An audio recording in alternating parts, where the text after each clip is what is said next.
Oh,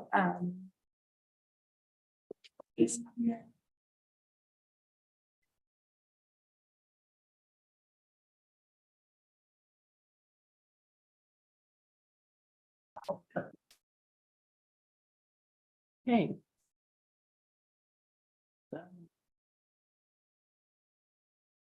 Now you can start your screen share. okay, thank you. And then I don't see anyone waiting to be let in.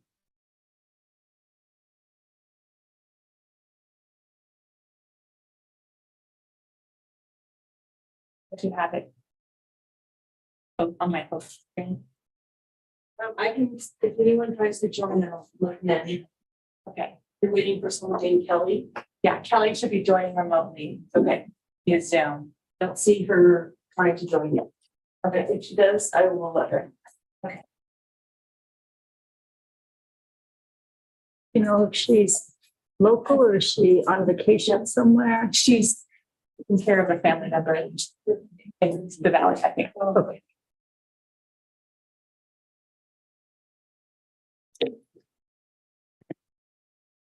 I think she's, it's the last one. Yeah, and Stephen can't make it tonight, so once Kelly joins, we'll have our 8 people in attendance for this evening. I will get this started.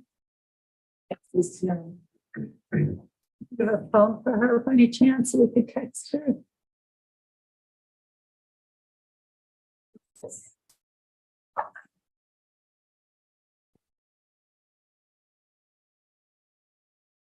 Thank you all for being patient.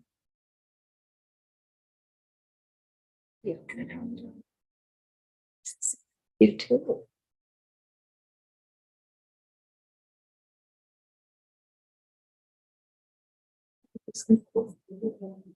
I know.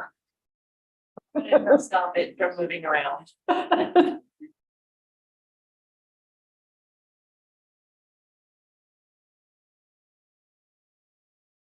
Good to know the side of books leave are very weird. Just give it a few minutes, but we might as well see it. She's 541.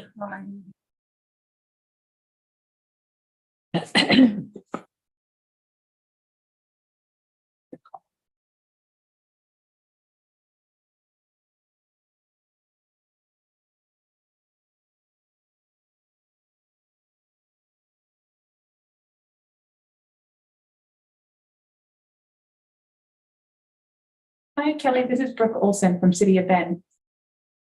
Hi. Okay. I am trying to find you in, oh, you're in the Teams room. So we're using Zoom. Uh-huh. Okay, yes, it's confusing. The Zoom reference. So last week, you should have received an email with a Zoom link. It would have come from the Zoom organization, right? Not from me personally. We can resend it to her. Yeah, we can resend it if necessary, but it should be in your inbox from last week. like mine. Oh, thank you. Please. Too many.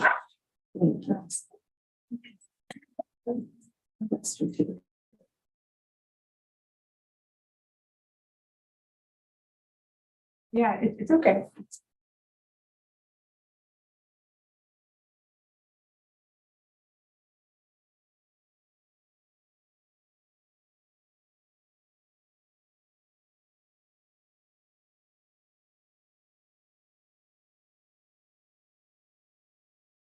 For Kelly Cannon Miller. Yes. Okay, I'll resend that. She should be getting it in her inbox shortly. Okay. IT just sent you a new link in case what you found isn't it. So keep an eye in your inbox to see if you get a new Zoom link, which should take you there.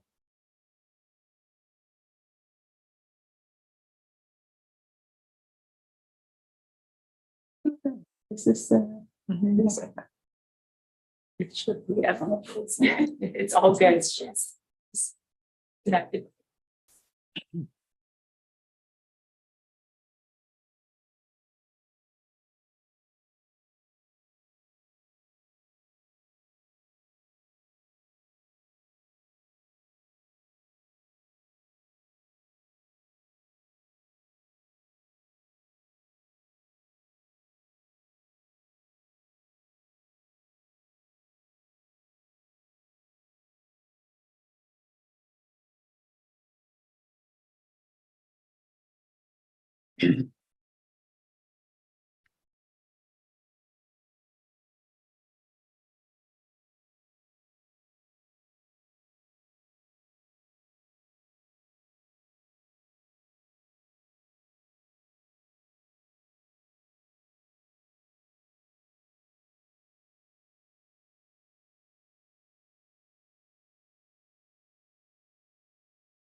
We see you.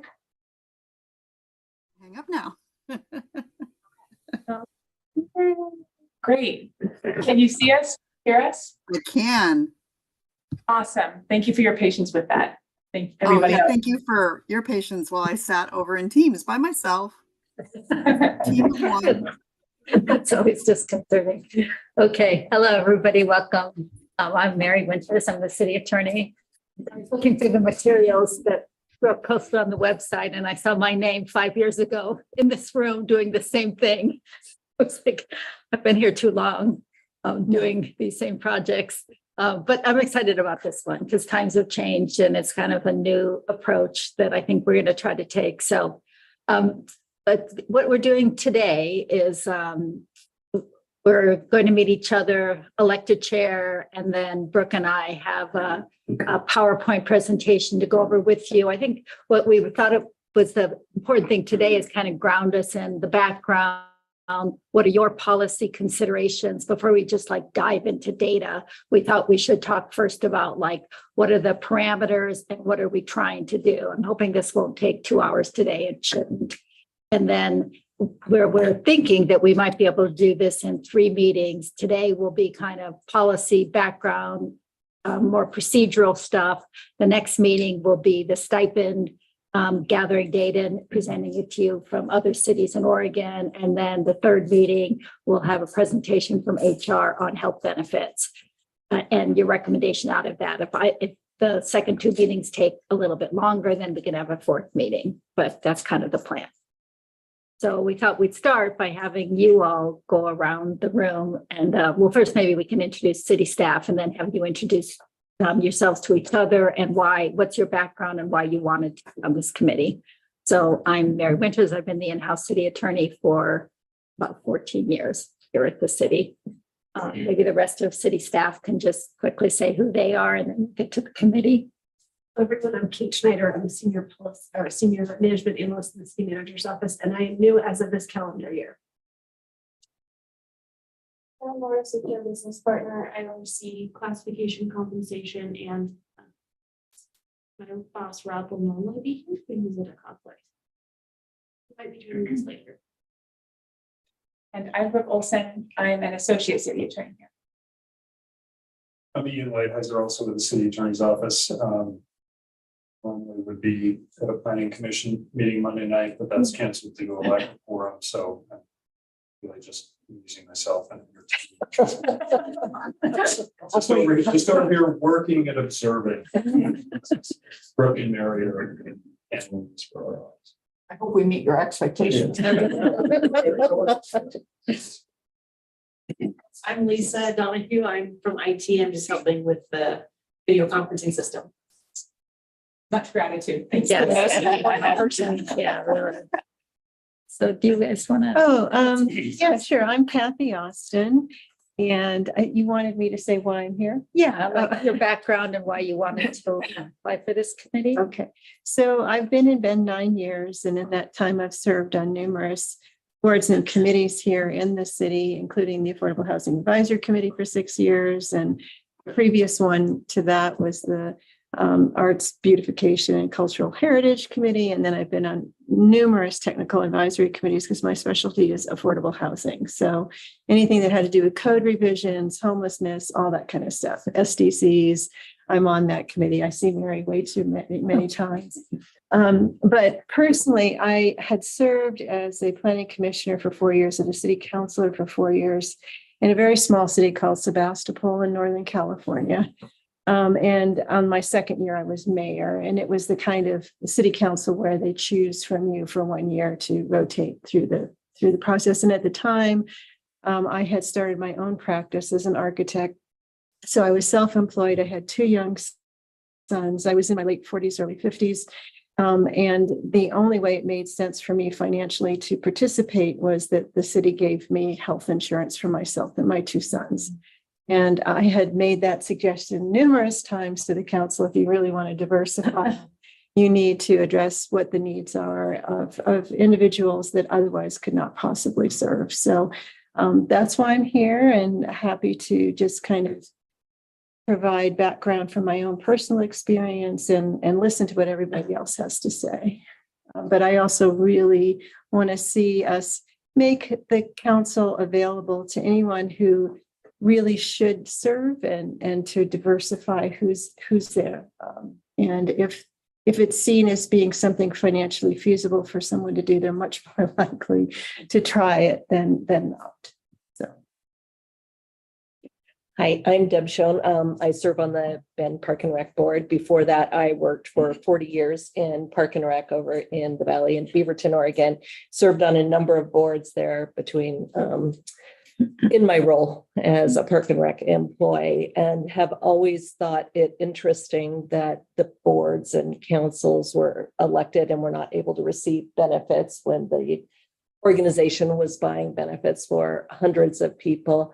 One of the things I really enjoyed about my career was mentoring young women, and I have continued that in my retirement and have reached out to several young women, with families that I thought would be great elected officials, and they all have the same concern. It takes away from their family to be on an elected board, and they just don't have the capacity to do that. I also see we have a young board member, Xavier Borja, and watching him, the gymnastics he has to do to try and serve our board effectively while trying to build a career, feels like an unfair burden that we place on him. So I'm just very interested in compensating counselors and board members so that a wider variety can serve. I'm Dave Klein, first time on a committee, so it's an honor to me. My background is in social work. I've been a social worker working with youth to adults with severe illness for the last 23 years, and master's in sociology. So I'm kind of curious and using those skills for this. Why I'm interested in this committee is because it on the surface it looks like, or it appeared to me. Well, I found out about this through social media, and on the surface it looks like, oh, the committee just wants to get paid more money, benefit themselves in the eyes of the committee. And then when it was explained to me in more detail, and I saw the reason for it, I was like, oh yes, that makes much more sense to allow people who wouldn't have a chance to serve to have a means to serve. So I'm just here for the experience and to help them out. Right. Kelly, you're next in the order. Got it. I'm Kelly Cannon Miller. My day job is executive director for the Deschutes Historical Museum and the Historical Society. But this is my first official committee capacity. But I'm on a few different boards around the state. One of them, though, locally is Envision Bend. And while it didn't rise to being one of the 7 highest priority goals in the new Envision Bend plan, this issue was something that came up during the Envision Bend process. So I want to participate as part of that, but definitely coming from the nonprofit world, expecting folks to do a lot of work and be able to do it without compensation is from a point of privilege. I do believe that from my years of experience in the nonprofit world as well. So that is why I am here.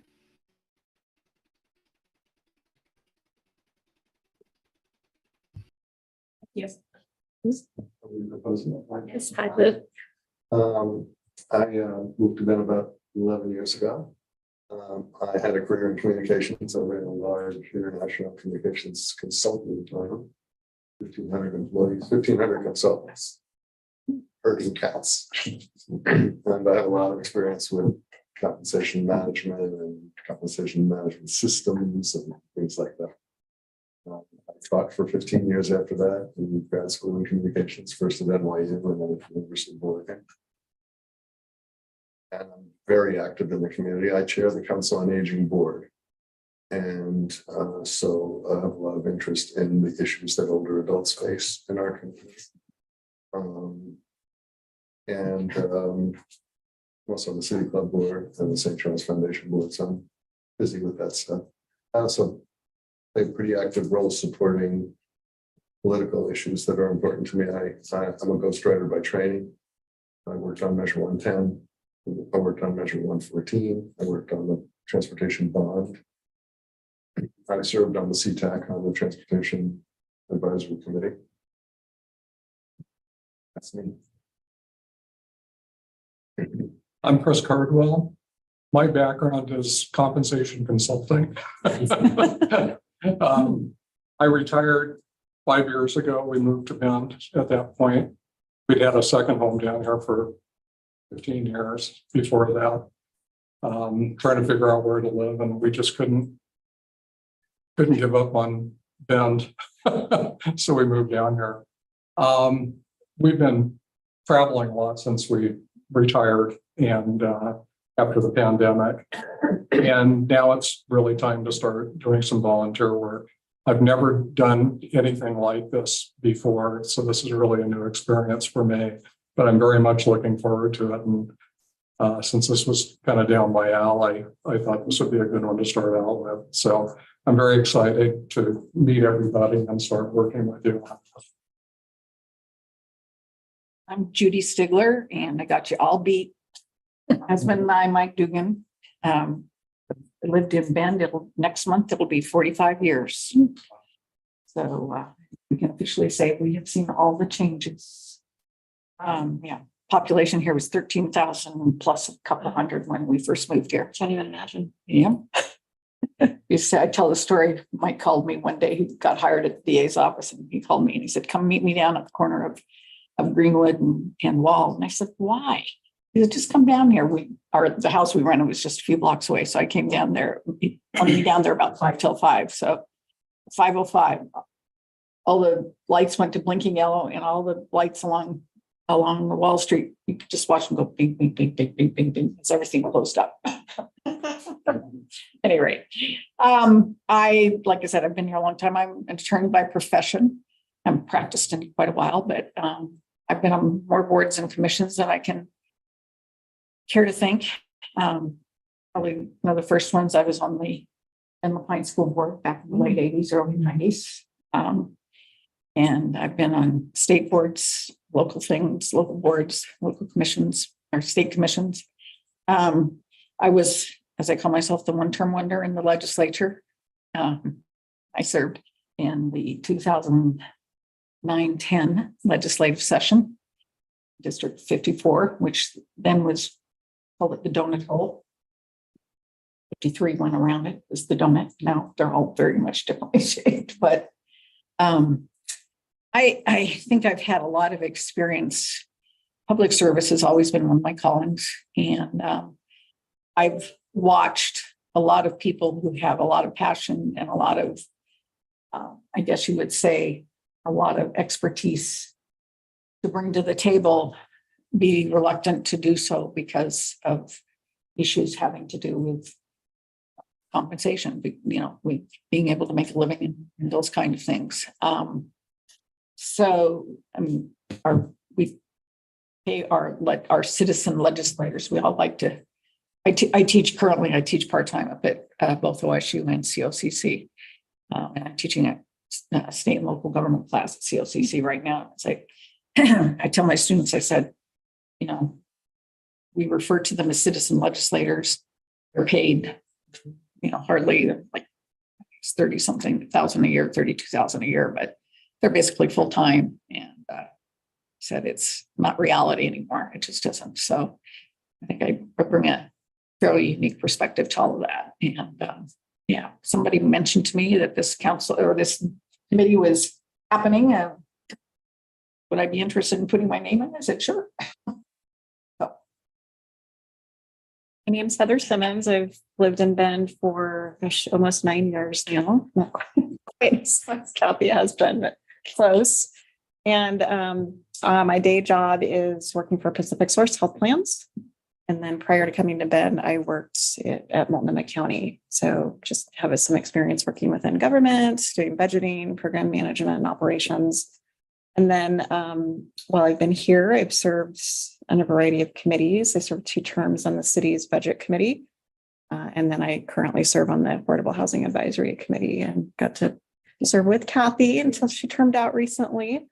But I think one of the reasons why I wanted to participate with this group is that just during my time of serving on committees and just other boards I'm involved with and being in the community, I see how involved our counselors are and our mayor. And it's amazing to me, like how much we ask of our volunteer elected officials and, similar for other elected officials. But I have similar concerns about who then is the leadership left to, when you have to, in many cases, either curtail your work or make sacrifices in other parts of your life so that you can serve in a voluntary capacity. And I just really think a lot about equity and the city's commitment to equity. And this is a place where we can start looking at some of these systemic barriers that are, unintentional, but they're nonetheless, and they do act as barriers for folks who would be great in these roles, but they have to make tough decisions for themselves and their families. So I'm happy to be here and contribute to the process. Great. That was really helpful. It's a good group, interesting group with a lot of perspectives. It's a temporary committee. There's not that many meetings, but it's still in our rules that you all elect a chair and a vice chair. That will help us run the meetings. And in terms of time commitment, it's probably helpful to have at least the chair meet maybe a half hour with Brooke and I before the meetings, just to go over the agendas and make sure that, we've got the right information. So not a huge time commitment, but a little more of a time commitment. So if anybody wants to nominate themselves or someone else to be, usually we're like begging people, do you want to be chair? I know this is always a little awkward because you don't know each other that well, but it would be great to have Sounds like somebody. you're the most expert on the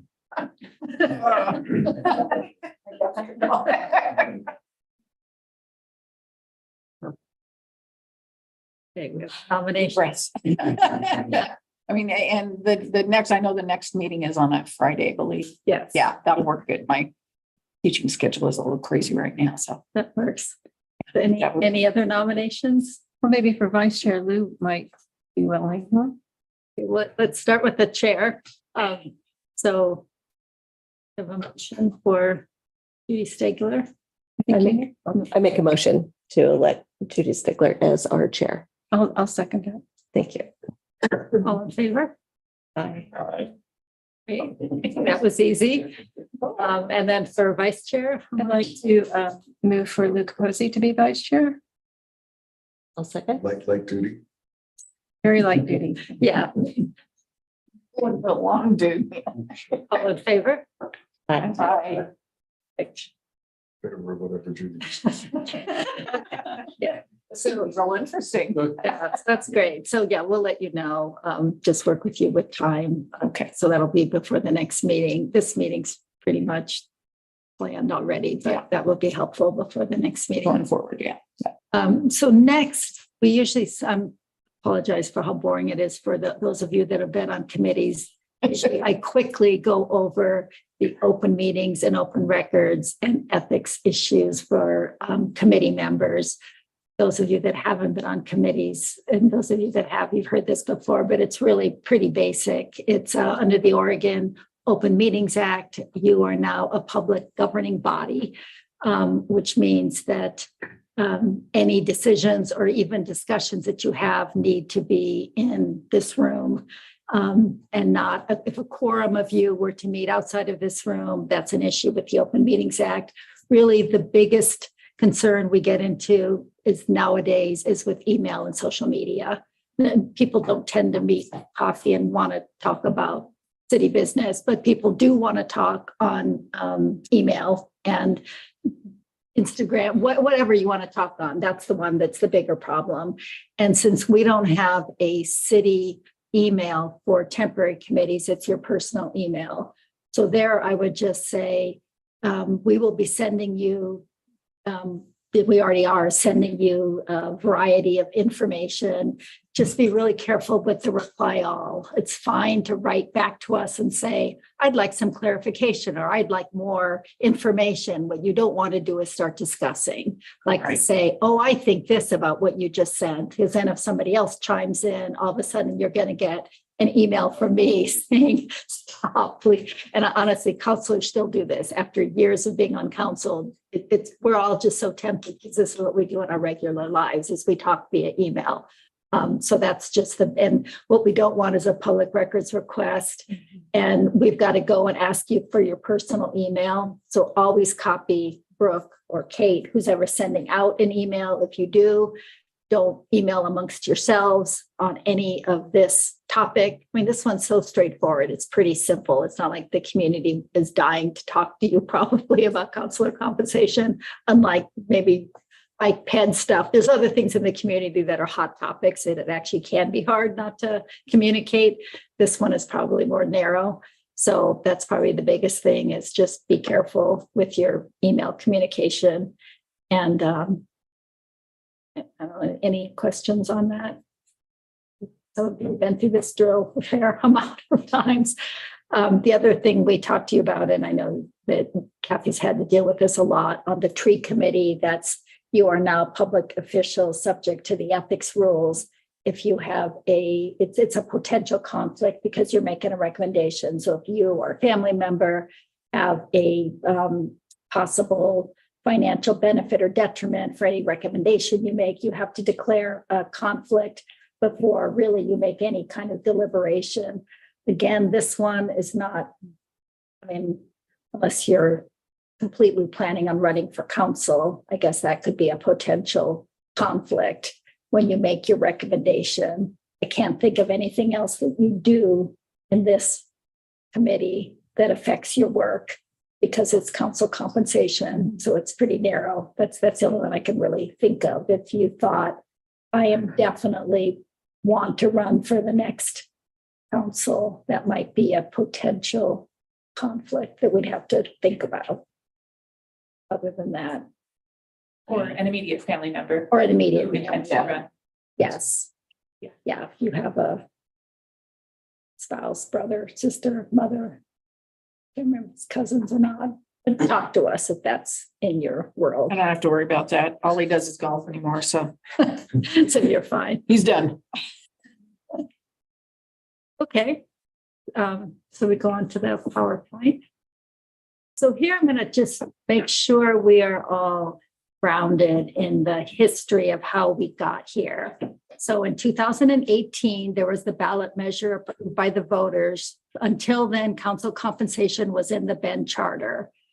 And we went to the voters with a ballot measure to take it out of the charter.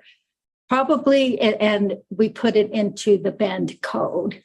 So the Bend code now sets council compensation. So when you have a recommendation, it will be an amendment by ordinance to the Bend code. Probably the most important thing for you all to recognize is that the charter says in it that the compensation shall be set by ordinance based on the recommendation of an independent advisory committee appointed by the mayor. So sometimes you will see like other compensation committees wanting to interview council members, for example. This, as part of what happened with the ballot measure before, it was kind of a big deal with that recommendation from that committee that council compensation be based on the recommendation of an independent advisory committee. And that is in our charter language. It was in the ballot measure summary. So we've been pretty, like, council interviewed all of you, but we've been pretty clear with council and with all city staff that you are independent. You are not supposed to be swayed by any council member. You have to really keep it in your head that you're supposed, and that was very intentional when this went to the voters and when it was recommended and when council decided to take compensation out of the charter. Because before the voters got to decide what compensation was. And, you know, you've been around a while, I've been around long enough to know that Bend was kind of an old fashioned town, right? And to take something away from the voters wasn't just a given. That took a bit of doing, and we actually adopted the ordinance setting the amount before the ballot measure went to the voters, because at the time, the feeling was if the voters didn't trust council to not set compensation too high, they wouldn't vote for the ballot measure. So that whole complicated, honestly, I thought it was a little complicated, but that whole based on the area median income, and if the AMI goes down, council compensation went down, that wasn't just a thing. That was like one of the ways that people thought this community of Bend would support taking compensation out of the charter. So I totally understand we're kind of at a different place, but there will be people in this community that remember that history and why this came out of the charter and why it was really important that council, first of all, not set its own compensation, why a committee was independent and why that recommendation has to be listened to. And in my opinion, there's little ability for council to not take your recommendation and just say, oh, we want more or less, that you all are deciding. I mean, it's based on the recommendation. So before it was the 3 former council members and 4 members of a charter review committee. And it probably had less maybe big policy discussion and more kind of factual, what are other cities doing? And when it was $200 a month. So increasing it was steps, you know, we were taking steps. Next slide. And this is the ethics rule, which I think you know about, but I'm just reiterating that under the ethics rules in Oregon, which may be different than other states, but that council members cannot vote to set their own pay. There has to be an intervening election. So that was in the charter amendment, and it's also in our code. So this will take effect for the 3 seats that are up in January. And then there'll be an intervening election for the January 2026 for the other seats. The same is true. There's some kind of complicated rules, the administrative rules that talk about the ability to pay through an official compensation package. And I thought the way the rules were written, that maybe council could change their health benefits without an intervening election, and reached out to the Ethics Commission staff, because county commissioners can do that. If you've read recently, the county commission did that. the Ethics Commission's opinion was no. There's a specific statute for county commissioners who can do it through the Budget Committee. No such statute exists for city councilors. And their view was quite clear that council members also have to have an intervening election for health benefits. Yeah, that's where we're at that. That's interesting. I know, because we're like, well, county can do it, and they're right. There is a statute, and it's because it goes through the Budget Committee for counties, and why the legislature hasn't adopted a similar statute for cities, I don't know. Yeah. But they haven't. So they took a pretty, I would say hardcore view, but they took a very strict view. And this is one of those that probably don't want to run afoul of as an elected official. Yeah. The intervening year makes sense, but then we're going to have What happened last counselors on time. one system and other counselors on the other one. Exactly. That's what we did. That's what happened the last time. I mean, eventually catches up, but yeah, the first years it's awkward. Yeah.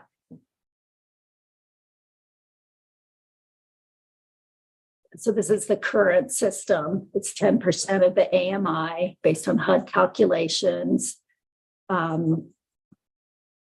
Automatically adjusted every 2 years, and they decided no other benefits at the time. So the next slide tells you what that number is. So for the mayor, it's 19,000. For counselors, it's under 10,000.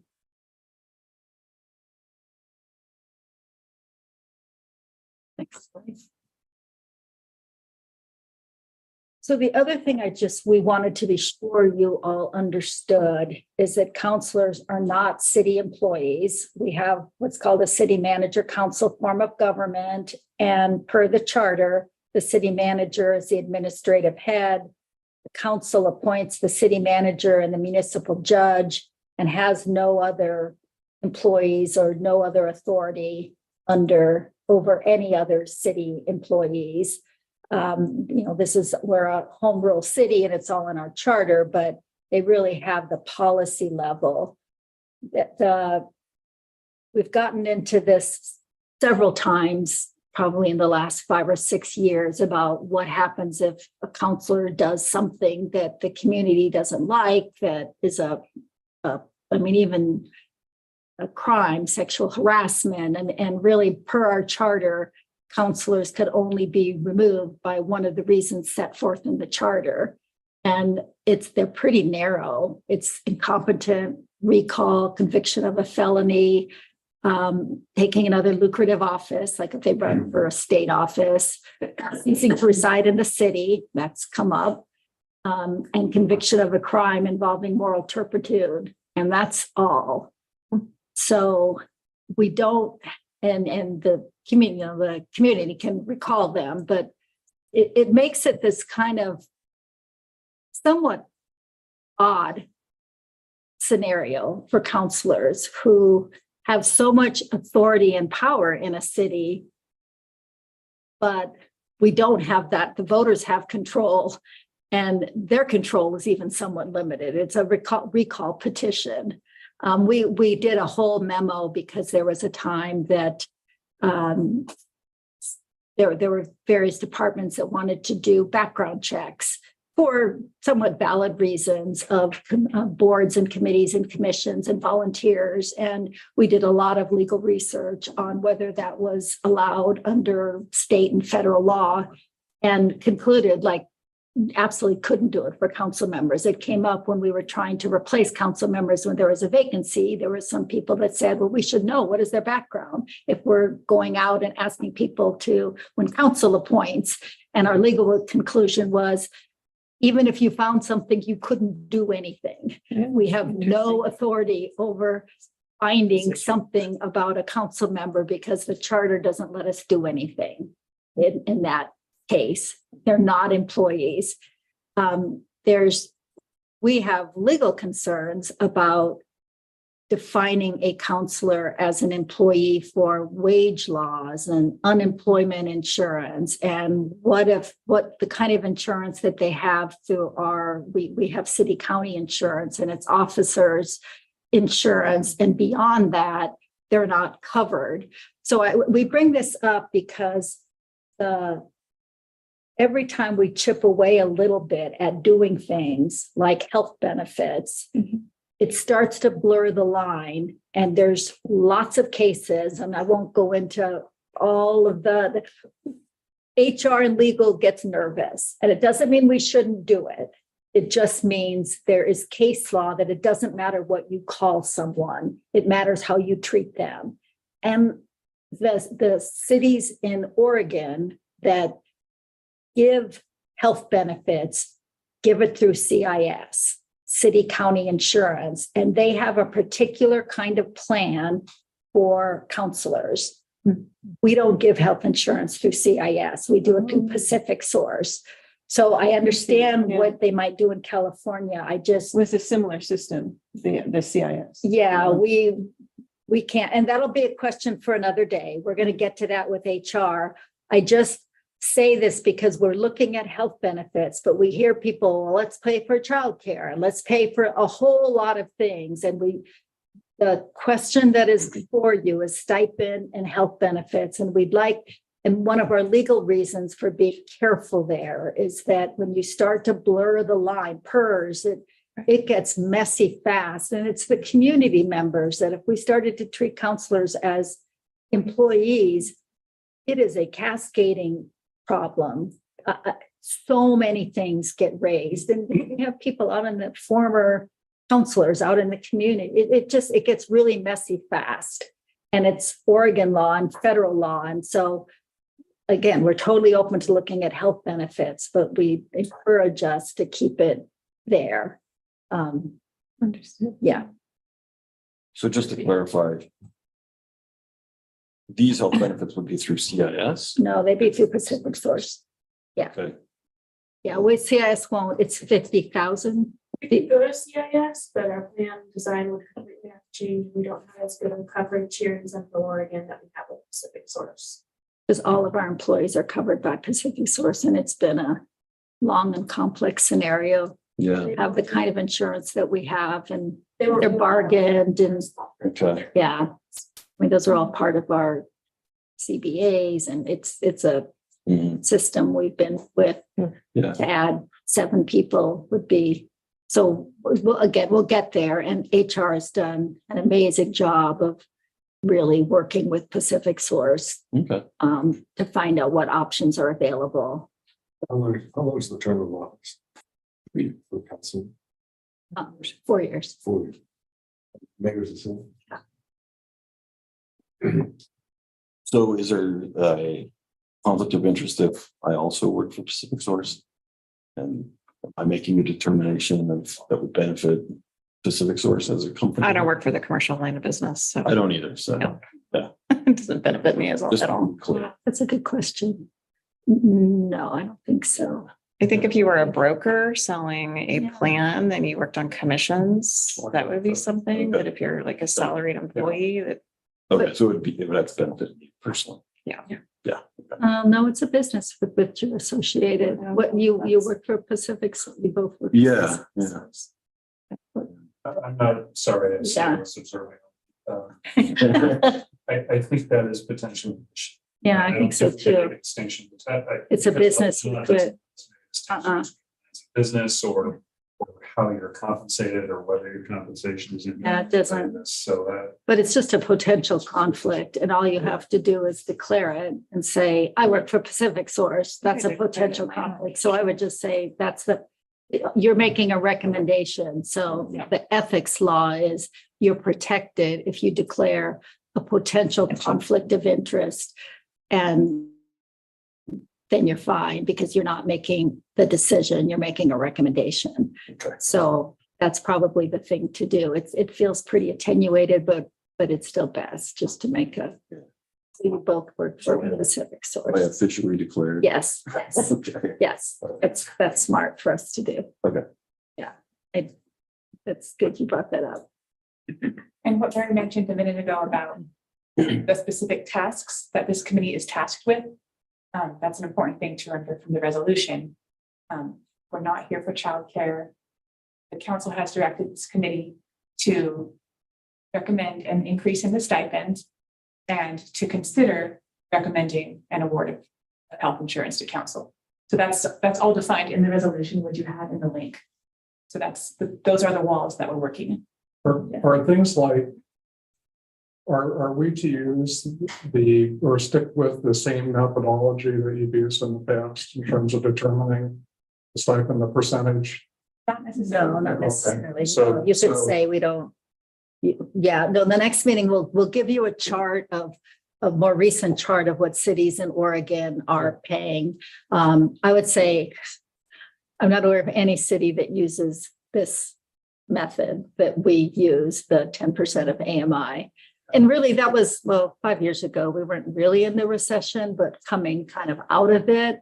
And I think the view of the committee was, if everybody's just afraid of the economy crashing again, and if it did, they just thought council should absorb it as well as the community. Yeah. But I haven't seen, I don't know if I haven't seen any community that uses a percentage of AMI. It's more just very a simple, number. but it's unusual. Yeah, yeah. I think we're unique. Yeah. I've looked at lots and lots of these. So no, you can set whatever your recommendation is. Could just be a number. I mean, a cost of living kind of increase is really normal. In terms of the insurance, we wouldn't be making recommendations about whom the city purchase insurance from. Or would we? No, well, I think you have to know what options are available, but no, Okay. no, I don't think so. Opt in. Yeah, It's really about whether we offer it or whether we recommend it being offered. yeah, but we do want you to know, like, at least now what options are available, right? I mean, insurance plans get purchased, get changed. Yeah. Frequently, so that would be great, but Yeah, exactly. companies can offer different products all the time, so. Yeah.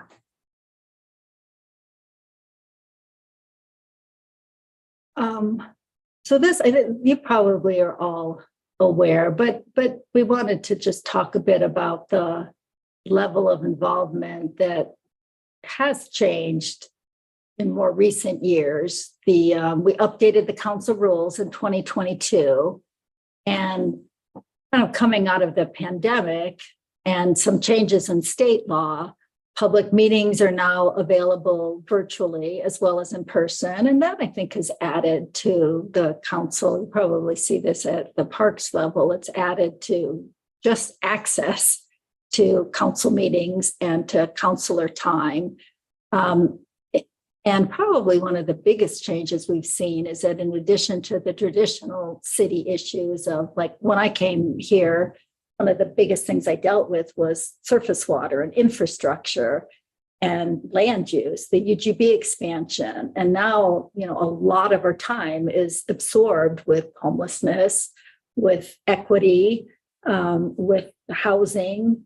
And that isn't instead of, that's added on to everything else, right? Mhm. So the amount of time that councilors have to spend on beyond what I would consider traditional government has just changed. Yeah, and the things they need to know and understand and have to truck over to Salem on to lobby for has expanded. Even if it's what the time is. Yes, we do. It's coming. Yeah, and the funding that's needed at the state and federal level, again, we did that under Obama some with infrastructure for sure. That helped a lot. But now needing funding to run shelters and to figure out what do we do about housing when we can't supply the infrastructure. The law is coming down and the scope of what they need to know and figure out. It's a lot. Yeah. And the more is funneling down into cities, I think. Yeah. So these are the council rules have, we did a fairly major overhaul in 2022 of the council rules. And these are just some of the things that are in them. about the council rules, the appointing committees and commissions, the letters, that's what I just talked about.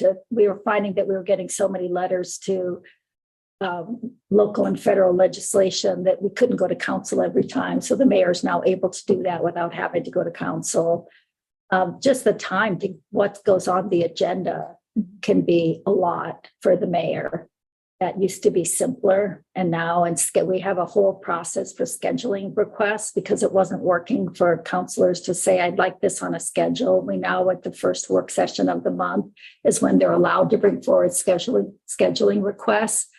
And because like in whatever, 7 years ago, they could just bring something up and we were getting buried. So now it's more formalized because there's just too much. And really, maybe it's on the next slide, the council goal setting process, which you're probably familiar with, has really changed under Eric and probably the last few mayors, that we need more goal setting and everything aligned to goals. And that's definitely time consuming, but probably an important change.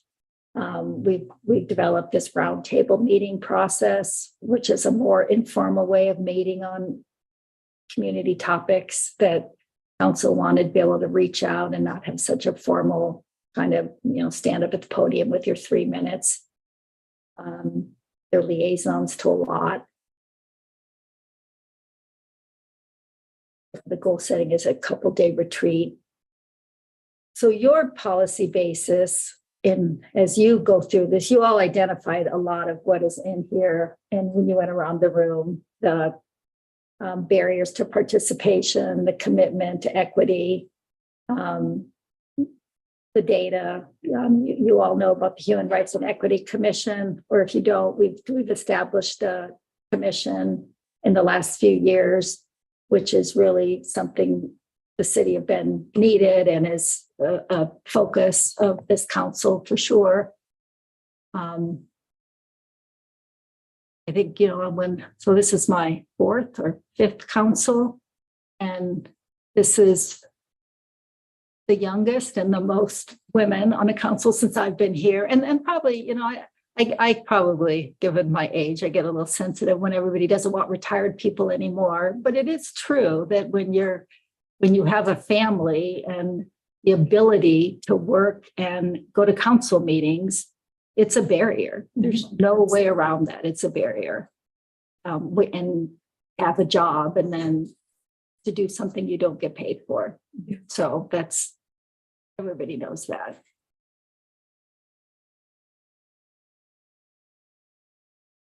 So then time spent. Brooke's going to talk about this one. No question. Sure. Why did, I guess, council themselves, why is the scope narrowed only to compensation and healthcare? Why not other things? Other things. I think part of what I talked about with the employee status and just the changing increasing compensation and benefits is, a push for Bend to be doing. So to add more to that, council just didn't direct it yet. We do this every 5 years, and this is what they said to do for now. So if we like healthcare, childcare as a benefit, we're prohibited from recommending that. I would say that, that isn't in the scope now. And we also don't have a system in place to do that. And I think there probably would be a concern on an equity basis because that came up with boards, committees, and commissions. As an example, but Yeah. that's it. Yeah, that's it.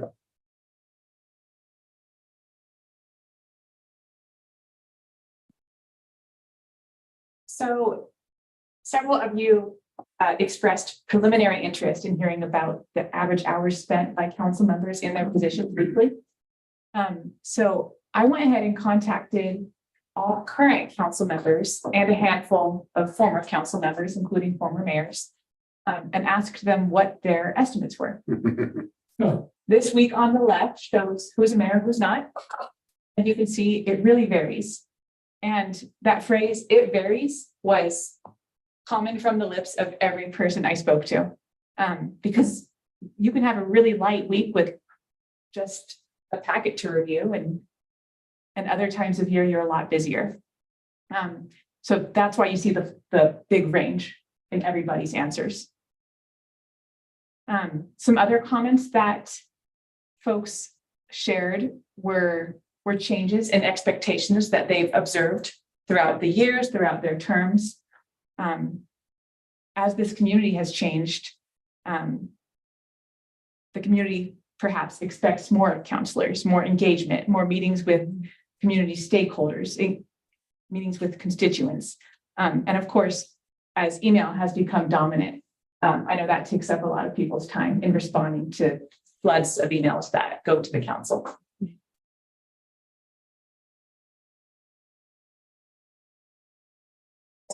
Brooke, can I ask you, so under the weekly, those are individual different people's answers? Is that what you're saying? Somebody said 25 hours, somebody else said 5 to 10? Correct. Yeah, okay.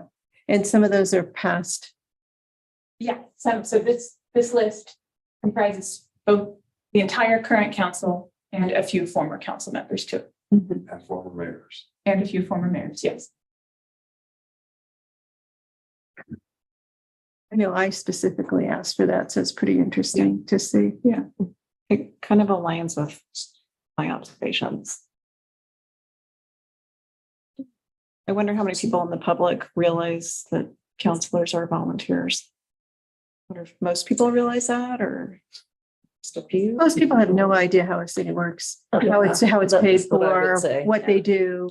Yeah. They probably don't know between county commission and city council how different that is. Right. That's a full-time job, and I don't think people know that. This is kind of what I was getting at with the methodology, my methodology question. I mean, so this is really looking more at the roles that they're playing. And the way compensation is set up right now, it's really based on, it's kind of a connection to the community, not really a connection to role. I mean, those percentages are kind of roughly, I mean, it was sort of a loose tie back to role, but it's not really a direct tie. I mean, the notes that I saw in that discussion, it was sort of, this feels right. It wasn't really a direct connection. So it's really a fundamental kind of a shift. Yeah, I think it's the right shift, but yeah.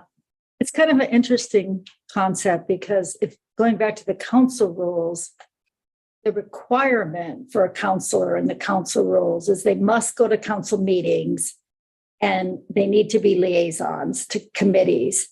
But other than that, they're really not required to spend time on city business. So you could be a CEO of you could just be completely, I mean, we've had physicians and people that have limited hours. So they're the ones that, like for committees, can be really hard to schedule because they're not very flexible, right?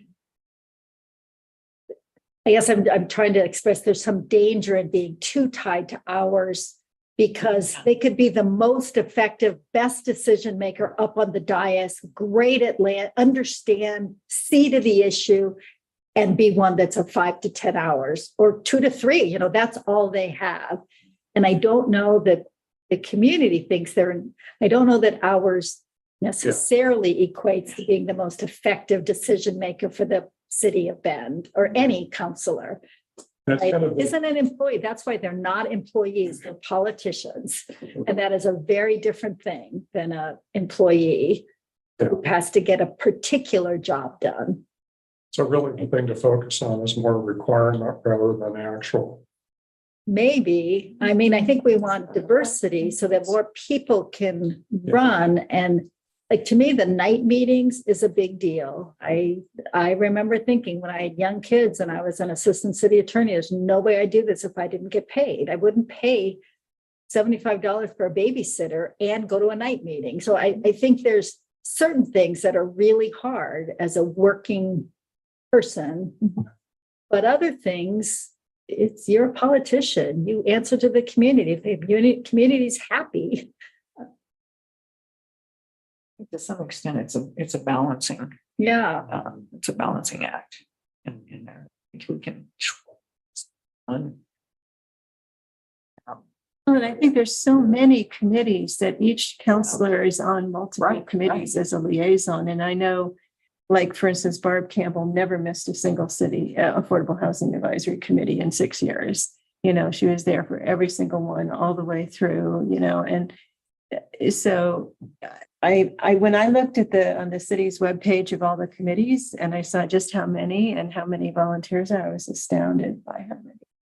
So even if you just take that they have to be liaisons, that adds up. That's a lot. I think the intergovernmental partnerships and work is probably greater. Yeah. Right. Than before. Mhm. So that's not that's not a council meeting. That's, other meetings, other times of the day, and who knows how many of those are going on all the time. Or When you're just, setting policy, you want to make sure that you know what your community members are looking well, for. that's, yeah. So you're going to coffees, you're talking to them at events, because you can't make good policy in a vacuum. Right, yeah, I was gonna say something similar to that. It part of their job, whether it's set out in, black and white sentences, is they're representing their community. Mhm. And that's not something that you don't necessarily, and you have to A, B, C, D. I mean, it doesn't work that way. Representation is a very broad spectrum of obligations and duties, quite frankly.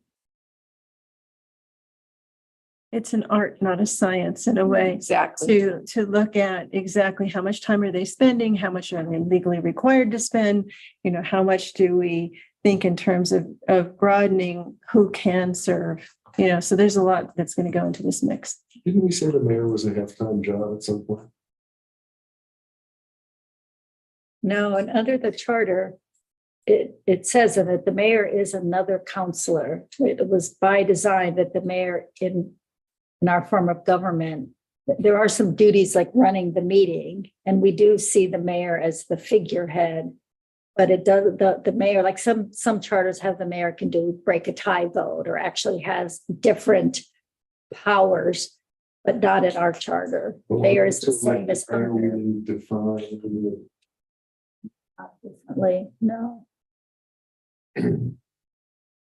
But what it looks like in practice is quite Definitely different. different. I would agree. Yeah. Yeah. Hey, Kelly. Hey, I saw travel go by a couple of times in the description about duties and encouraging them to attend the League of Oregon Cities meeting. I'm assuming because we're talking about stipends and healthcare, and all of these other things are off the table, that travel is not something they're being reimbursed for. So they are, yeah. So that Okay. has always been done. They have and things like computers, they get an iPad or a computer. That we don't need to worry about. And it actually says something in the ordinance about, like, other employees, they get reimbursed for travel, to LLC conferences. If the mayor is flown they've flown places, that's all covered. Okay. Staff support. I didn't know if it was expected to come out of their stipends. We do have staff support. It's a good question. For the mayor, but not for the. Thanks. Yeah, she supports council as a whole, but probably more for the mayor. Yeah. We've had that for several years now. Right along. No.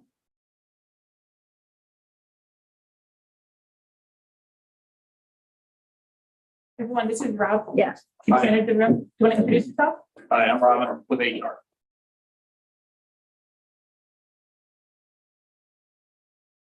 All right, moving right along. So as we discuss the policy bases that are involved in these discussions we're having, I'm just going to highlight some pieces of information pertaining to these policies. So the Oregon Futures Lab produced this report featuring this finding that I'm going to share. But first, some background info about the Oregon Futures Lab. It's an organization dedicated to launching people of color into leadership roles in public service in Oregon. In 2022, just in an effort to learn more about experiences of people of color in government. They hosted focus groups with elected officials who identified as members of BIPOC communities to learn about their experiences. And the people interviewed came from various elective offices, including school boards, Confederated Tribes Council, and county level leadership. So they generated this report with multiple findings. This finding number 4, I found to be relevant to this discussion because it deals with finances. So these conclusions generated by the Oregon Futures Lab say that for members of BIPOC community going into elected office, financial security is a consideration. Campaigns are expensive, and many public offices do not pay well, if at all.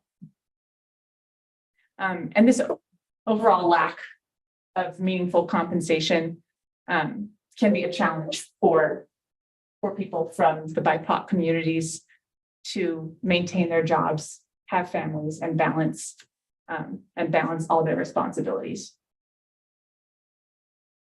The image covers some of the text on that. Yeah, let's see if I can move it. There we go. I can read it aloud to you. Could you, yeah, just I can't see the words there. Sure. So the finding says participants, meaning those in the focus groups, felt they did not receive transparent information about the true costs, physical, intellectual, emotional, social, and financial associated with public leadership.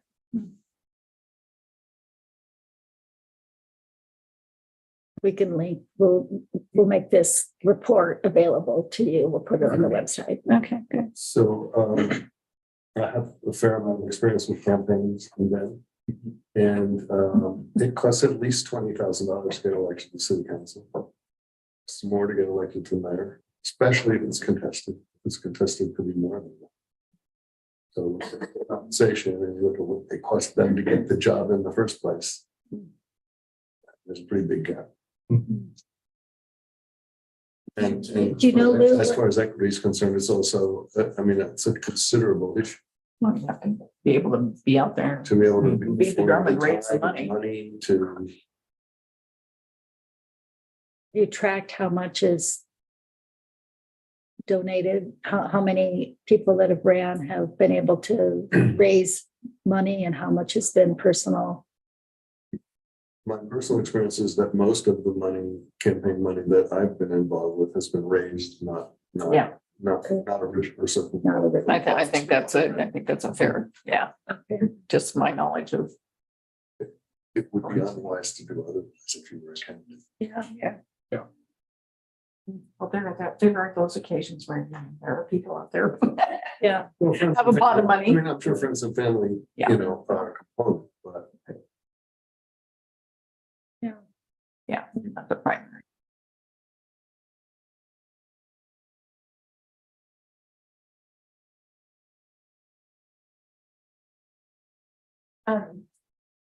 stated differently, the return on investment is lousy.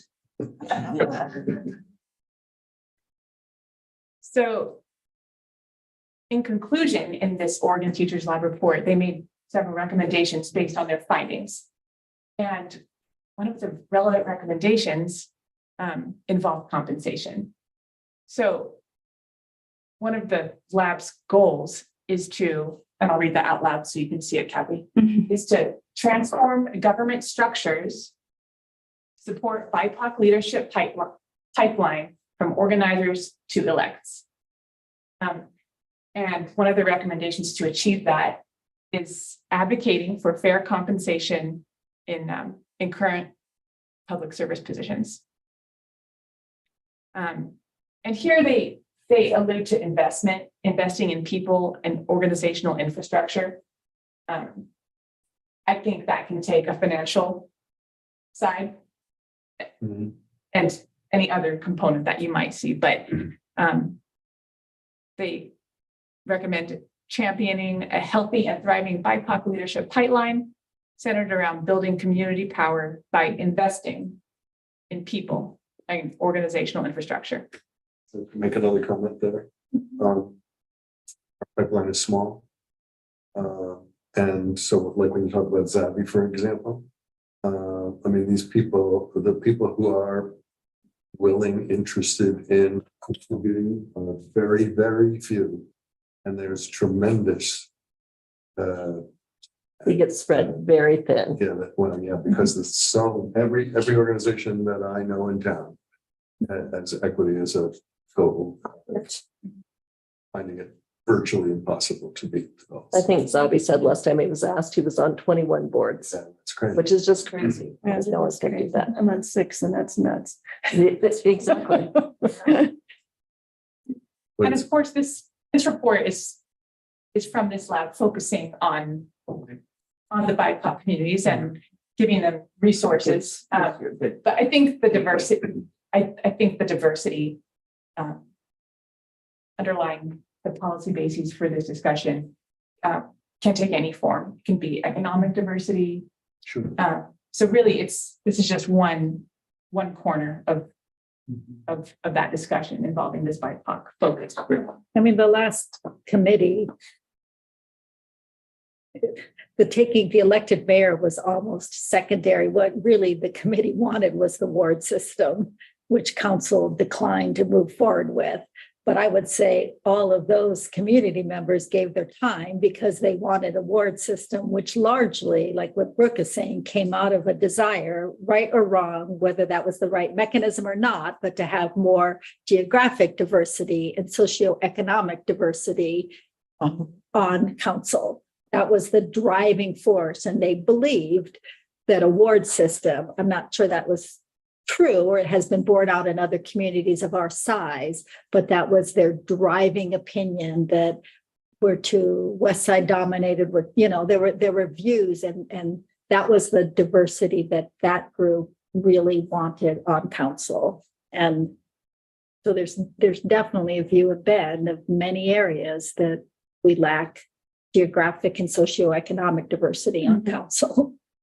So I think that's something to think about. I was going to as well. actually ask Lou about that because I've heard that discussion too. And if you're only having to raise money to reach out to a certain quadrant of the city, is it less expensive to run for council? I mean, that's one of the things that I've heard. Yeah, an argument for. I mean, I don't feel one way or the other about the issue, but it does seem to bring up, there's few enough people who are willing to serve as it is. Do we really want to limit it to just specific districts? And on the other hand, if it costs you much less to run in a specific district and you spend less time because there's less houses to knock on doors, is that a good thing? I really don't know. And I was just wondering, with all your experience in elections, if you had feelings about that. Some impact, not considerable impact, I would say. Really? The things you gotta do are expensive. Yeah. And Whether it's the whole city or a part of the city. Yeah. it's only that. Yeah. We're not a large enough city for that to make sense in a way, or is that a part of it? That's a whole nother. That's it, yeah. That's a discussion for another day. Yeah, I'm just curious, is like that gets argued as an argument, but is it realistic? Does it really? I'll make a different observation that's sort of related, which is that there's a danger in being desperate for broad representation. And the danger is that you push people forward that aren't qualified to do the job. Yes. And it's a setback Yeah. for diversity rather than. And that's interesting. Experience. Very well said. Well, once they get there, and then if we don't deal with having compensation, that makes sense. We're not going to keep them. So.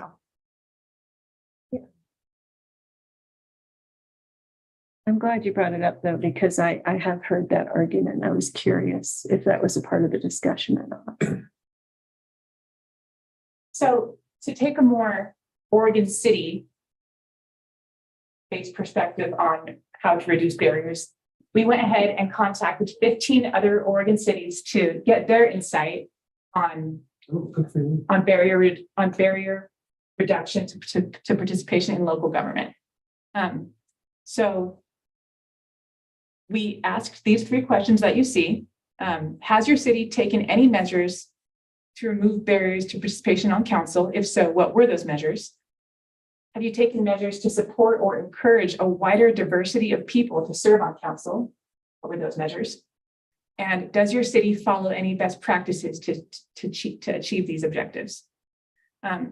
So we reached out to specific cities, big and small, and some responded with, we pay a stipend, and that's certainly admirable and a way to break down barriers, but it wasn't really relevant to these specific, more qualitative responses we were trying to obtain. So in the following slides, you'll see a chart summarizing those more qualitative, meaningful responses to barrier reduction measures.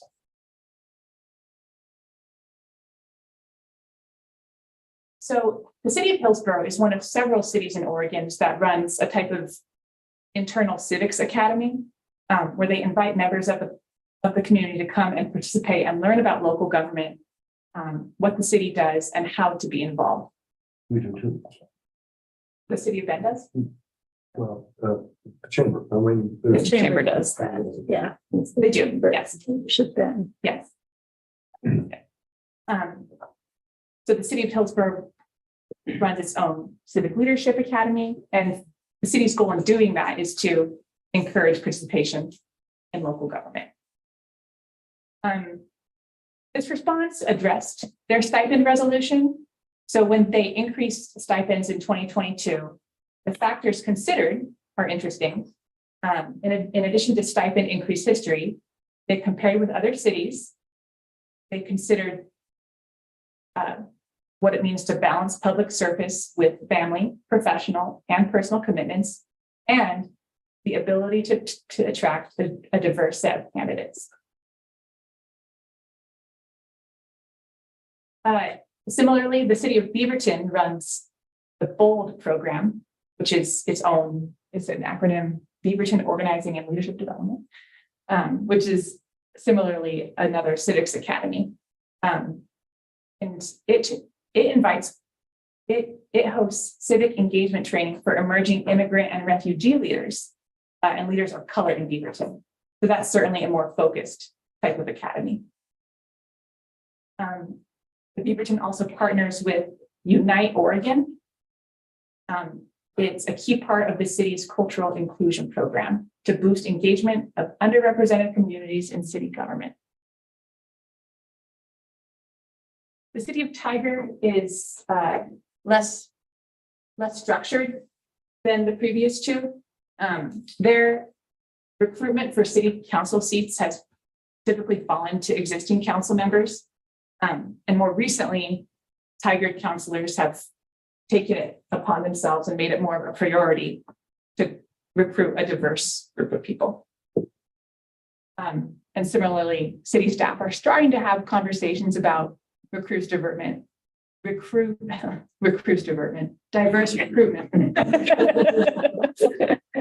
for boards and commissions.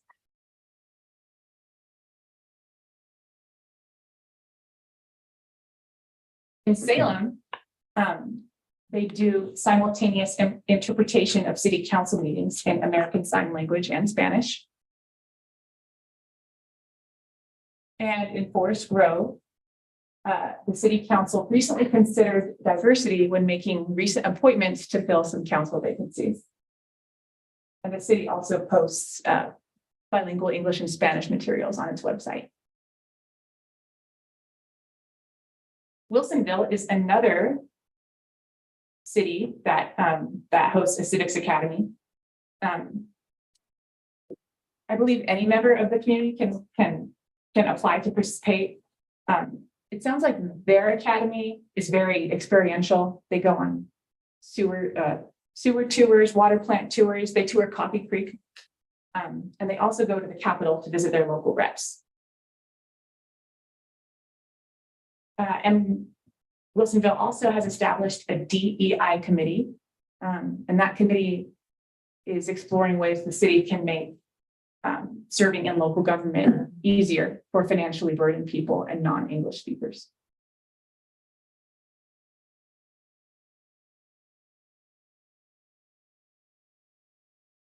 Hood River is about to launch HR 101, another civics academy to encourage local participation, trying to spark that interest.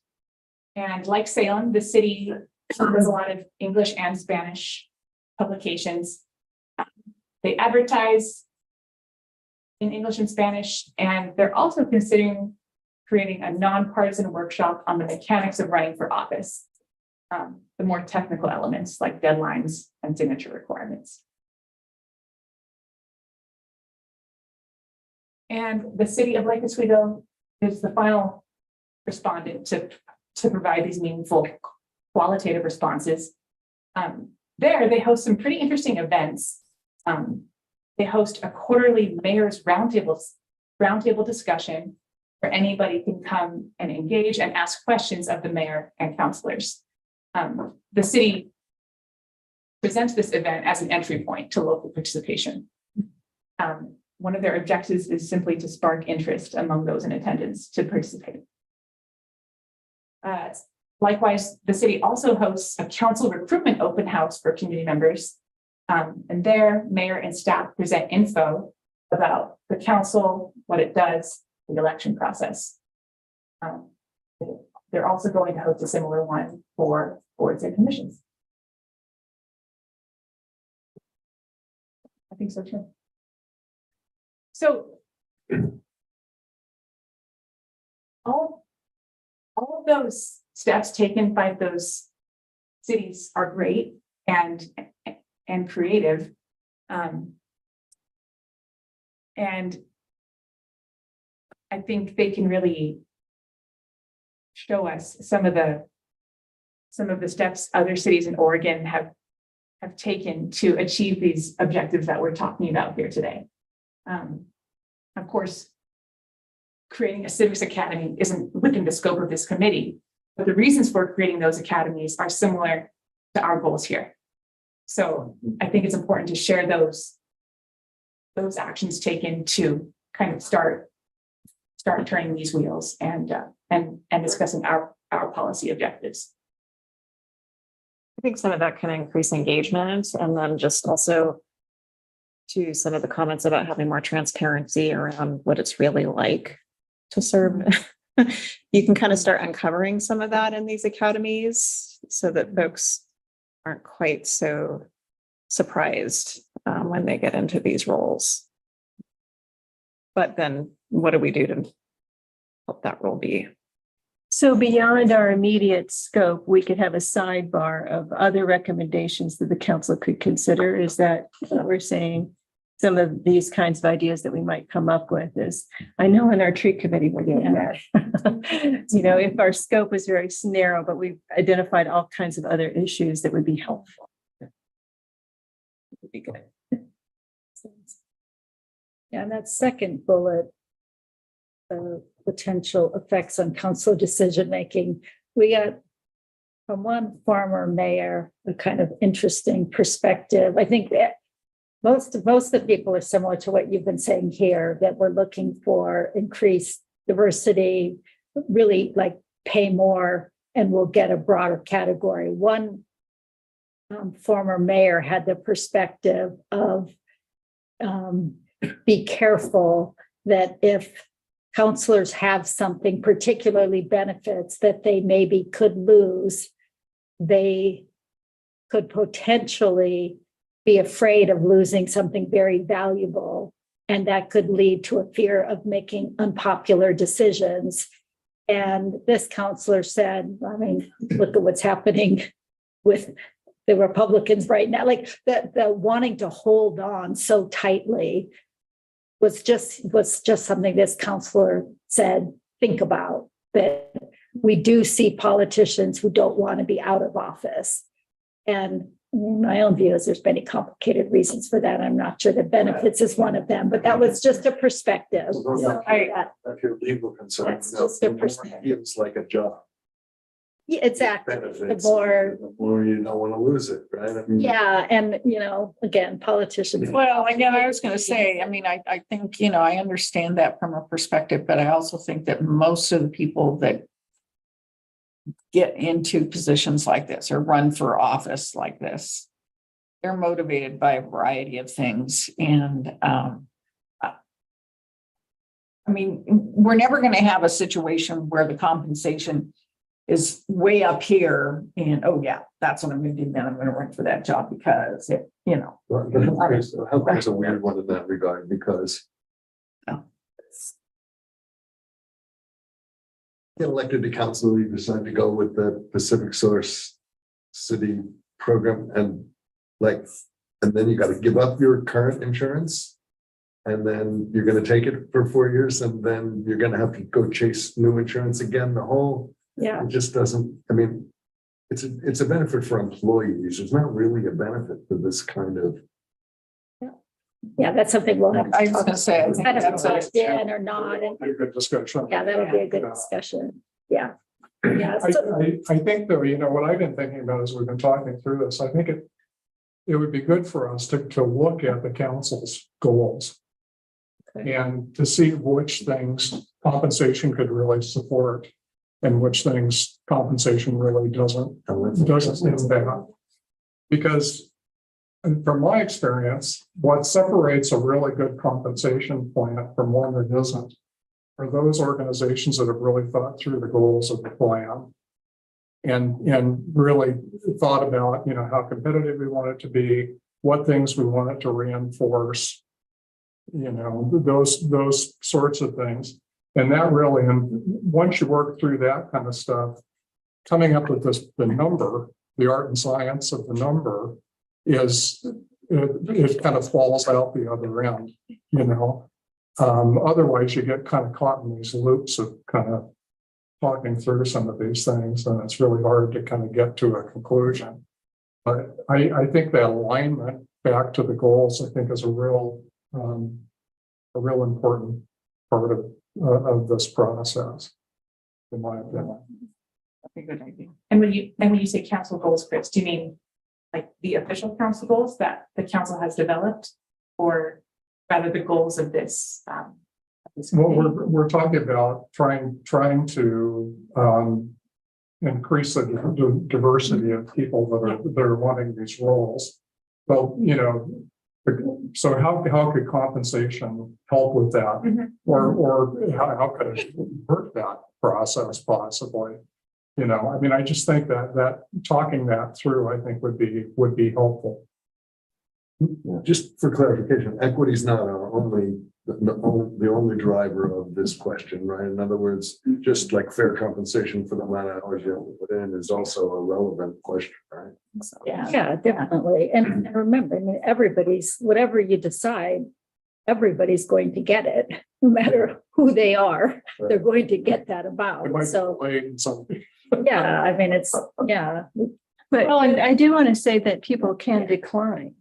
I mean, if you're offering health insurance and somebody has a really Health great health insurance, plan and they don't want to But take the yes. cities, they don't have to take it, but then maybe they should be compensated in some other way. No. I don't know. HR's gonna say that.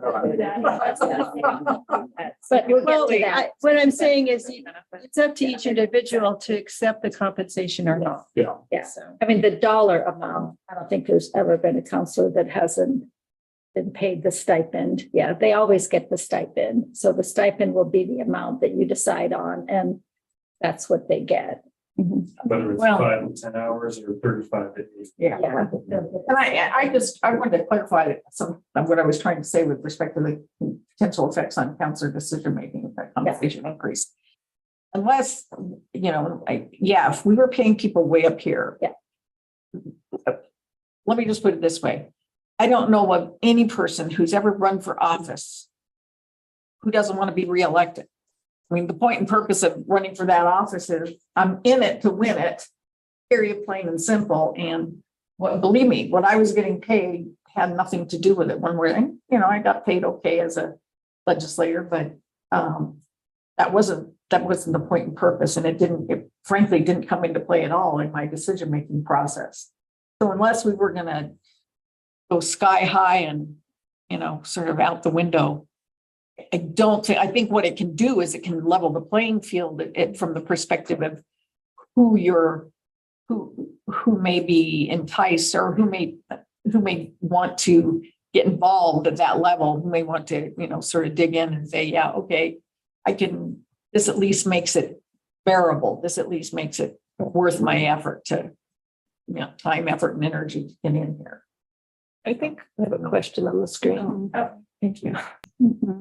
Go for it. I think, well, sorry, I think I was just going to throw out that generationally, I think that the perspective that you would be giving up a full-time gig with really great benefits and a retirement package is a generational thing. I think that millennials, even Gen Xers like me, and definitely Gen Z coming up, they're used to a gig economy and not staying in a position, for 10 or 15 or 20 years and having a retirement package. And they're pretty used to having their benefits shift on them every couple of years. So I don't know that the younger generations would see this as a longevity piece in terms of affecting decision making. And I'm going to get into this and then stay there for as long as I can hang on to it.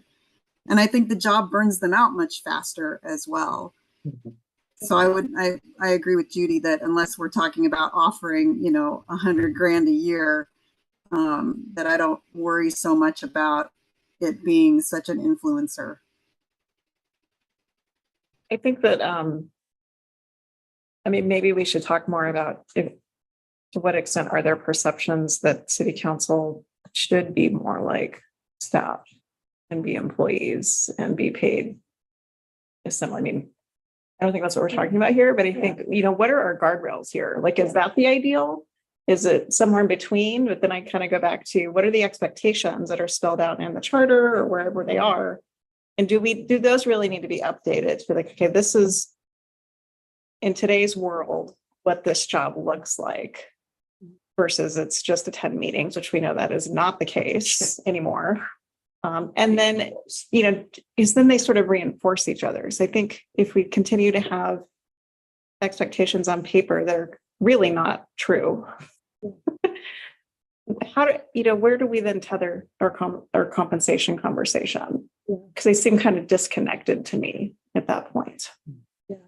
I think I would say that I'm not aware of, I've practiced in California, Washington, and Oregon, and I know Washington and Oregon better. And oddly, the system seems to be the norm where county commissioners, who I would consider have, let's say, an easier job, but they tend to be 3 people and they're paid positions. That was the norm in Washington as well. And city councilors are considered volunteers.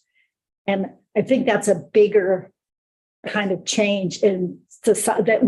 Those are charter changes. That's a form of government turning city councilors into employees. We'd have to change our chart. We'd have to change so much that we're not prepared to do. I think now our concern is that if we, through the back door, turn councilors into employees, and we are not set up to do, we don't have the insurance coverage, we don't have the wage law, we don't have anything in place. We are not covered if they get sued for harassment, all sorts of things. Like the spiral of concerns in HR and legal is vast and deep and wide. I'm not opposed to doing it, but it is such a big structural change. And I don't know of any cities that are doing it in either state. And I think it's just weird. Personally, I think the salary. Totally. Yeah, it's a weird system. It goes back centuries. Like, why did it even happen? I don't know. It's I really agree. weird, but It's hard. I'm sort of thinking about how much is enough, right? How much compensation is enough, knowing that it really shouldn't be a full-time job, but for some it clearly is. Well, I think that's hard to define. It's a matter of how seriously do various people take the job? How committed are they to, basically, it's not just that I show up here and that's it and I'm done. It gets into a lot more, I guess, complicated sort of personal kinds of things. And you were a legislator. I guess what I've observed over the years is sometimes my favorite counselors are actually full-time working people that 24/7. Sometimes you bring something to this when you have another life for your community. At a city of this size, I'm not sure that it is really Yeah. the best to be a career politician. Maybe it's good to not do it full time. Yeah. But getting paid better than they are. Well, an acknowledgement of the time, effort and energy that they put into the job. Yeah. Yeah. Yeah. I think that's a. Will we be given these slides? Yes, And then- we'll post great, all of this. We'll post this on the website. We'll link. So the next meeting, we will bring you numbers and data. And so we will be looking for a recommendation on what you think the stipend should be. Okay, numbers, people. Besides, I mean, really, our hesitancy of looking like across the nation is just because I think HR really doesn't like us to go beyond Oregon. Just because, I mean, for all of our, like the bar, for everything that we do, we tend to look at Oregon. So, yeah, so. Cities of like Cities size. of like size. So we'll bring you every and there have been some recent increases in stipends. So there's some good new Yeah. data. So we will bring that to you and that, is there anything else? Will we be able to see that before the meeting? Or- Sure, we can post it before. Yeah, We looked on the internet. yeah, no problem. It's a little confusing. Yeah, You know, we could, The nurses at St. Charles got 25%. yeah, sure. The We can UAW send just that out. turned down 43%. Yeah. Yeah. So, you know, and yet the national average is 5%. So like. That's why I'm asking how much is enough? Because that's why my question is, okay, how much is going to be adequate, right? Because our usual sort of ways of thinking about this kind of don't apply because Mhm. it can be however many hours you want to put into it. It's not an employee, Yeah, all of these things, but yet we know that there are barriers. So what's the point where you start reducing those barriers and how do we know? Yeah. And that could be individual. It's highly individual, I would imagine. You got the voters to consider too. I mean. Right. We have to pay more in taxes. That sounds like a big number. Balancing that. It sounds like a big number is not going to be very popular. yeah, you were going to talk to the finance director. Mhm. Yeah, so I'm preparing information about how any given stipend increase could impact the city budget. That would be great. How much it would cost the city for a stipend increase of any amount and for providing health insurance. Yeah. So that would be, The Benoit Pine Schools. The teachers union is asking for 22%. Yeah. Well, the cost of living is just skyrocketed because of housing in particular. that's so. We'll talk more about this, but I don't know that I would really think about this in terms of a percentage increase. I mean, we're starting at pretty low numbers here. Right. I think, you know, we very likely could end up with a sizable percentage increase, but dollar wise. When you do the comparison Exactly. across the board, it's, yeah. So. Yeah, I mean, it went Yeah. from 200 to, there was a sizable increase percentage wise. It wasn't Right. very high. I know it's not connected, but recently school boards were looking at stipends for their members and the Oregon Ethics Commission weighed in on that. Have we looked at that at all? What that, I haven't reviewed it. I can do that before the next meeting, but I know that was something that was done in the last month or so. School board have also been looking at stipends, and I think it stemmed from Eugene School District was looking, their board members at giving themselves a stipend, and the Oregon Ethics Commission weighed in and made some kind of statement, but I haven't looked up to see what that statement was or is. Do any of the other elected organizations pay stipends, the library? The park board doesn't. I know of. But I don't think library does either. I mean, my guess is they have the same issue about raising their own. There has to be an intervening election would be my guess. But I'm not aware of any restriction for Fire. school I think boards, but I don't special know all their districts special district laws.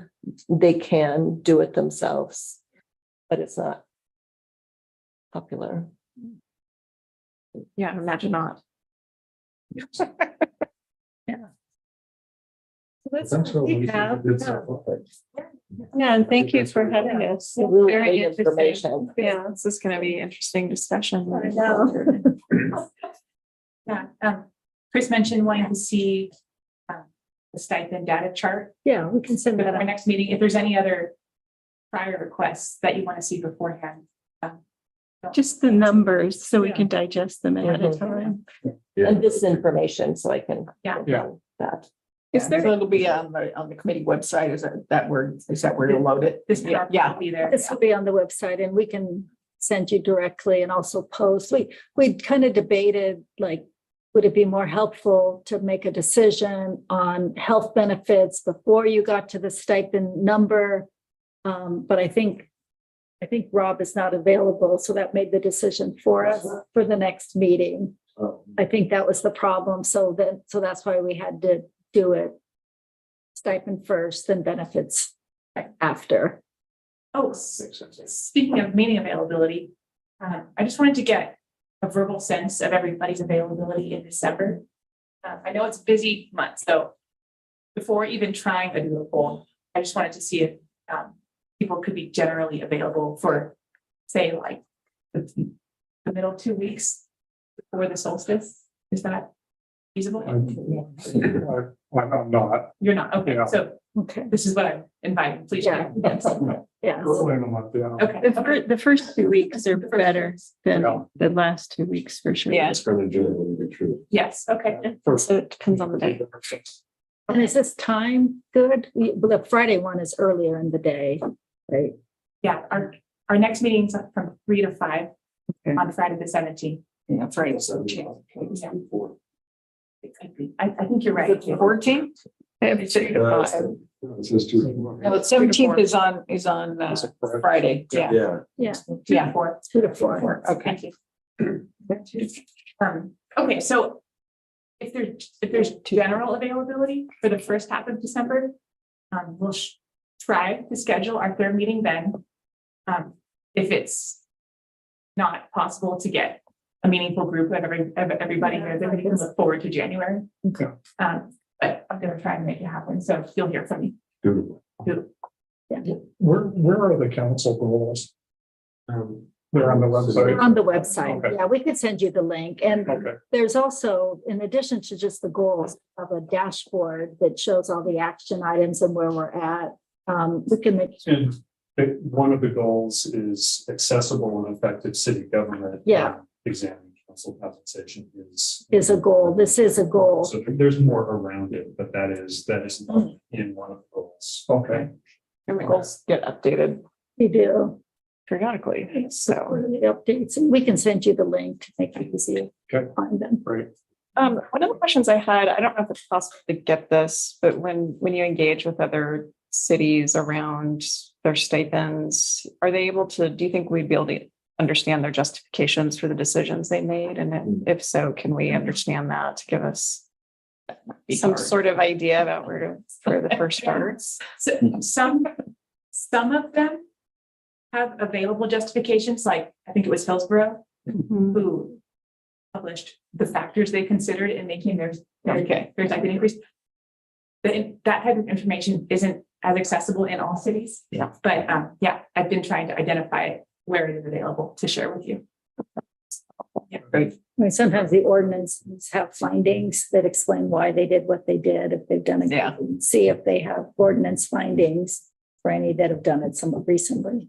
And a staff report like we would do, because we're going to explain why. It'll be in our issue summary Right. and our ordinance. So That would make. if we can find any of those, we can send them on to you. Okay. Good question. You're gonna let us know what the city employees compensation structure is like in terms of We just increases and. We just provided a bunch of information in the Ben bulletin.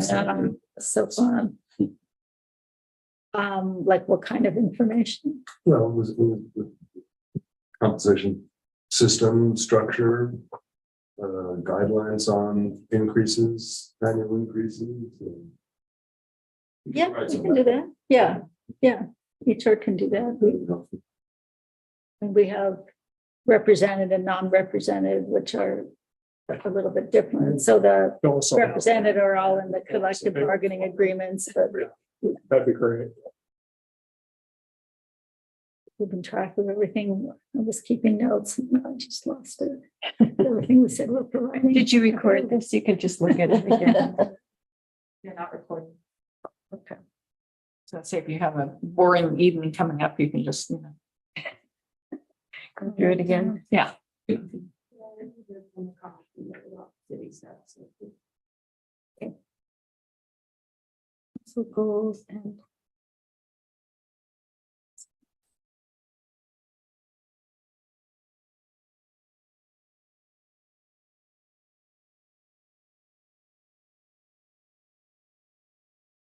Do you have any thoughts you want to share? Sorry, my audio was cutting out. No, I do Okay. not at this point. Okay, we'll make sure you didn't be forgotten. Weren't forgotten. Thank you.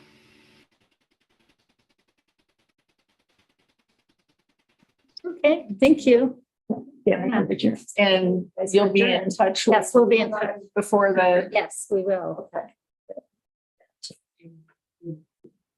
and that'll be Friday, since it's on a Friday, that'll be. I'm pretty open, Okay. so I can meet ahead of